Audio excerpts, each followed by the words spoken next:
what's going on, everybody? I'm Djbeans. I come from a little small island called Manhattan. Probably heard of it before. It's the center of the universe. Well, I'm not gonna say my real name. My real name is long and confusing. So they cut my real name down to Bino. And one day we were all hanging out and they said, Beans, come here. And it stuck like glue. I became Djbeans and I never looked back since. My love of music actually comes from my father. My father, at a young age, always instilled music into me by playing old Spanish records, doing all kinds of stuff. He used to play instruments, he used to always take me to festivals, and I just grew up around music. Touched my first 1200 when I was like 11 or 12. It was Angel's turntable from the 5th floor of my building. He used to always DJ the basketball tournaments over at Goat Park.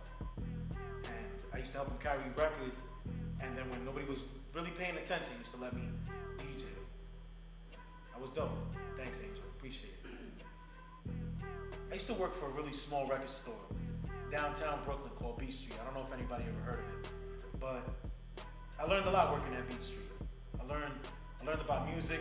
I learned about the music business. Learned about pleasing people, customer service, and I met a lot of DJs. That was a great networking place. I met a lot of DJs working at Beat Street, and my DJing skills expanded and grew working at Beat Street. I went through the whole DJ ringer. Like, I started off doing house parties, block parties, baptisms, bar mitzvahs, college parties. The college party scene was dope. And then after the college party scene, that's what opened me up into getting into the real club scene. Ran through the club scene in downtown Manhattan for a couple of years. DJing at Madison Square Garden, that was an accomplishment for me. I did an opening set for Winston and Yandel. It was dope. 30,000 people, rocking out, bouncing, just waiting for me to drop the next record. Do it again and again, man. It was a very surreal experience.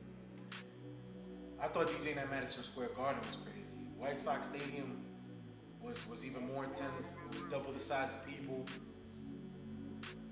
It just feels great knowing you can make a whole bunch of people literally bounce and rock, move and shake, and you're the one who's doing it. Can't replace that feeling for the world. Can't even express it. I always considered myself an artist. People use paintbrushes to paint. I use 2 turntables and a mixer to express myself.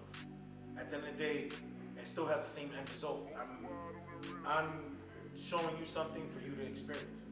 A painter does it with paint, a sculptor does it with stone, a musician does it with music. I do it with 2 turntables. What keeps me current is constantly always going out. Constantly always listening for new music, listening to what's going on in pop culture, what's going on in the hip hop culture, urban culture, and staying with it. Just add me at Instagram. I'm on the gram hard. Djbeans. That's DJBEANS. Traditional people, they look at DJ and they don't look at it as a livelihood, but it is for me. I love DJ.